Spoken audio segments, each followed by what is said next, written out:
¿Qué dicen? Muy buen día, a las 10:07.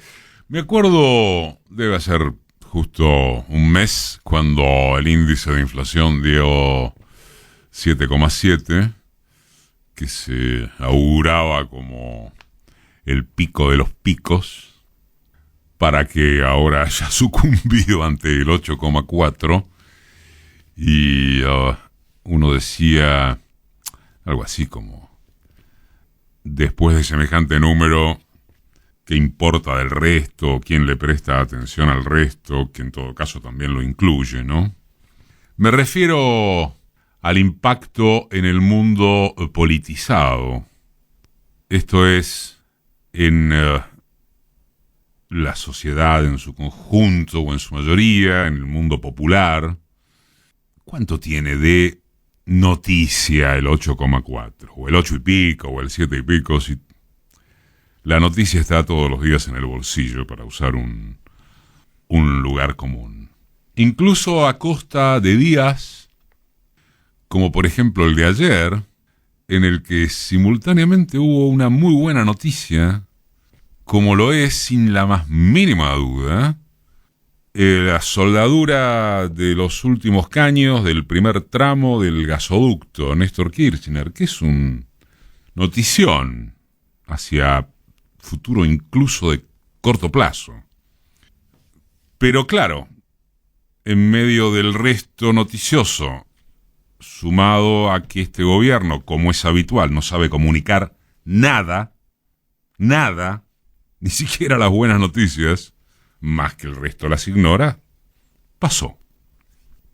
Aunque pareciera que las cosas se cuentan solas y solo hay que saber mirar, ver sería en rigor, quizá lo que se cuenta solo es un enorme conjunto de dudas. Paradójicamente, el proceder de la Corte Suprema, para empezar por lo más escandaloso, no ofrecería duda alguna. Es un partido judicial opositor que esta semana atravesó casi todo límite razonable de pudor, porque, convengamos, nadie debería presumir una capacidad de imaginación semejante. ¿De veras alguien podía prever que el presidente del máximo tribunal se animaría a decir, frente a la Cámara de Comercio de los Estados Unidos en Argentina, que llegado el caso deberían intervenir para controlar la emisión monetaria? ¿En serio podía conjeturarse que al rato, a las pocas horas, directamente postergarían elecciones provinciales sin siquiera expedirse sobre el tema de fondo?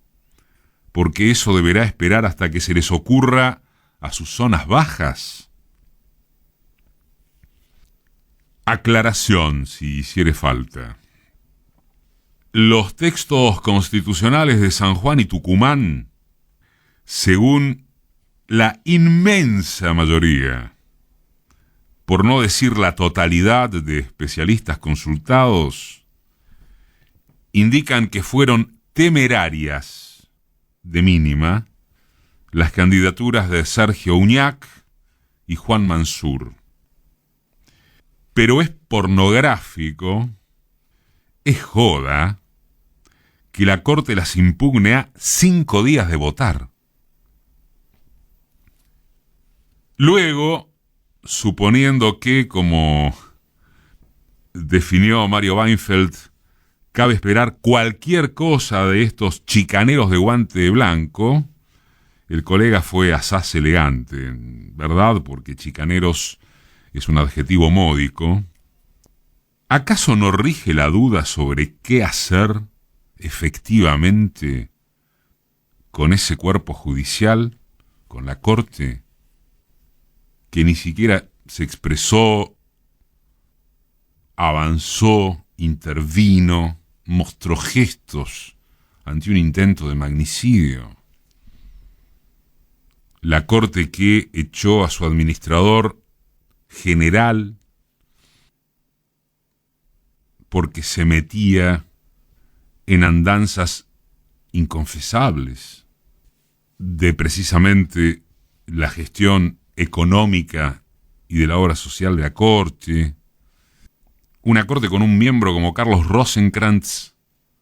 Hay un expediente al respecto que pretende cobrar 18.000 millones de pesos, que le exige que la propia Corte que integra le habilite por su intervención representando a Santa Fe desde su bufete acerca de la coparticipación que le correspondía a la provincia. ¿Qué se hace con estos tipos? Por cierto, se desarrolla el juicio político contra sus integrantes sin ninguna probabilidad de que surta efecto concreto, porque los números del Congreso no dan ni de cerca. Y lo mismo ocurre con los proyectos de reforma judicial que están detenidos. A ver si nos entendemos. Las formalidades, las deficiencias y los intereses de clase de un sistema demoliberal solo pueden pasarse por arriba desde la fraseología facilista, demagógica, de quienes las resuelven con un chasquido de dedos. ¿Acaso Kirchner no lo hizo? Sí lo hizo. Por cadena nacional les exhibió a los supremos que no se arredraba, pero, vamos, sabiendo que la mayoría cortesana menemista preferiría la declinación al escarnio. Entonces Julio Nazareno renunció asustado, después el Senado destituyó a Eduardo Moliné O'Connor y a Antonio Bogiano, y más tarde dimitieron Adolfo Vázquez y Guillermo López cuando vieron que los procesos en su contra tenían un final inevitable. Era otro Congreso y era otro clima social. Sin por eso restarle méritos decisivos a la avanzada del presidente que le devolvió las esperanzas a las grandes mayorías. Este Congreso no tiene nada que ver con aquel, en la acepción de chances para intentar algo similar a lo empujado por Kirchner. Y la opinión colectiva que ubica a la justicia y a la Corte en el tope del rechazo masivo, es precisamente eso, una opinión y no un clima, porque ¿quién tiene hoy la fuerza de convocatoria para enfrentar a cortesanos que no solo no se asustan, sino que son capaces de mostrar orondos su impunidad? ¿Estamos de acuerdo con que esa es una duda legítima? Sigamos. Tal vez le asalte la duda o la angustia a Cristina, habiendo un clamor kirchnerista para que se presente de candidata a costa de lo que ya notificó, ya previno, ya aconsejó.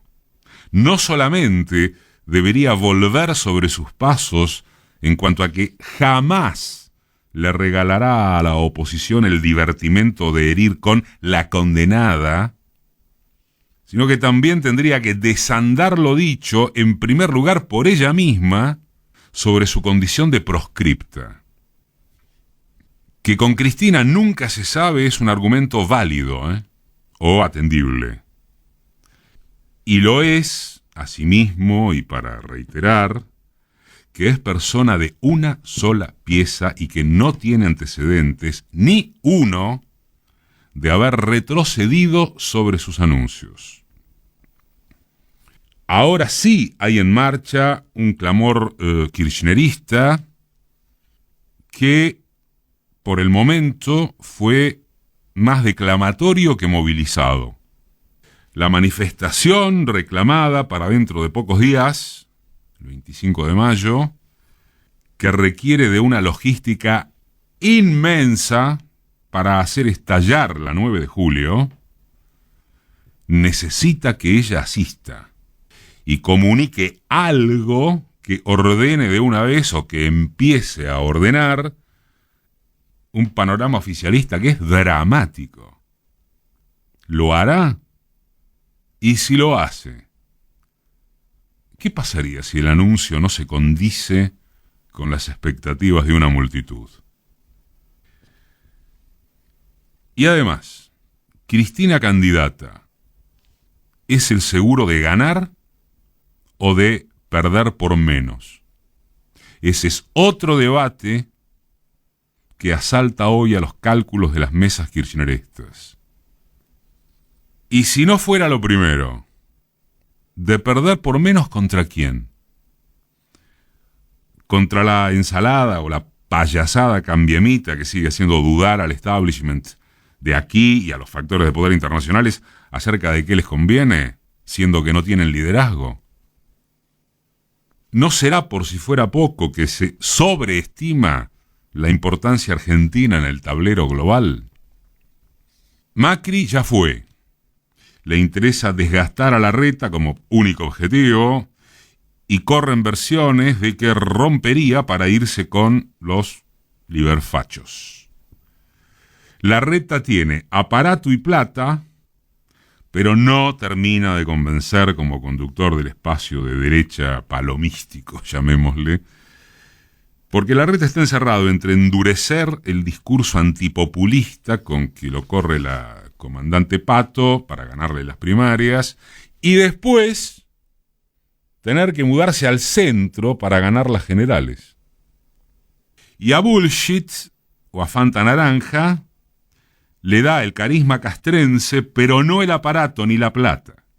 La plata, observado, no en términos de negocios, sino de estructura para afrontar las urnas.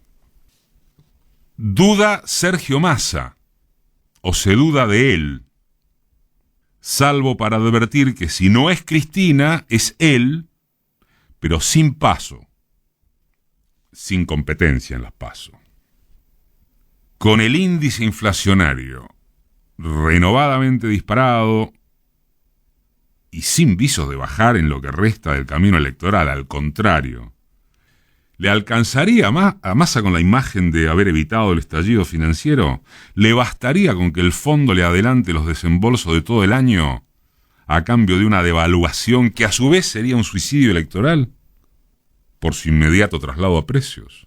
Encima, ¿Cristina aprobaría eso? Y si no lo aprueba y el Tesoro se queda sin dólares en junio, ¿cómo llega el gobierno hasta agosto u octubre? Dudas de y sobre Javier Milei, excepto que solo a un desequilibrado se le ocurriría que esa construcción mediática, anclada en la bronca, en la furia, en la puteada contra todo lo político, podría gobernar sin el menor esqueleto ejecutivo, parlamentario, distrital. Dudas en la gobernación bonaerense todavía en torno a si desdoblar la elección provincial. Porque sin Cristina en la boleta, ganarla podría parecerse a una quimera. Aunque fuere solo en esto, hay cada vez menos dudas. Muy probablemente va a desdoblar. Dudas sobre una instancia geopolítica que afecta directamente a estos pagos y con una extravagancia que desafía a los sectores locales más combativos, digamos. En el medio de la disputa entre Estados Unidos y China por la locomotora del comercio mundial, entre otras cosas, Argentina requiere la asistencia de ambos a la vez. De Washington para que el FMI no le suelte la mano.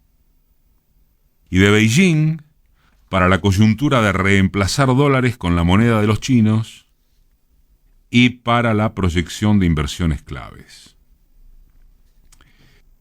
En síntesis, si es por el oficialismo, el hecho insuficiente, pero imprescindible, continúa siendo que Cristina revalide o corrija su determinación de no presentarse como candidata a nada.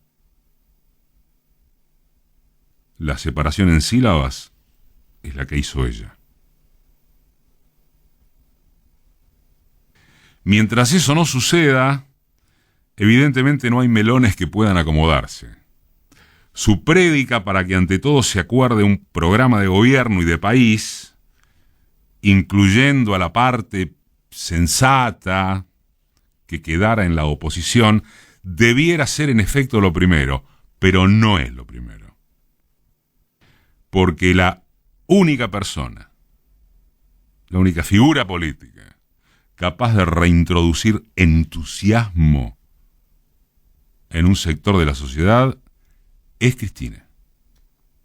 Guste o no guste, esté bien o esté mal, esto no se trata de opiniones, sino de lo que ella diga. Y si vuelve a decir que no, habrá de verse si lo que ya no se llamará frente de todos está a la altura de las circunstancias o de los egos. A la oposición le pasa lo mismo. Pero su Corte Suprema, sus medios y sus negocios tienen dudas menores.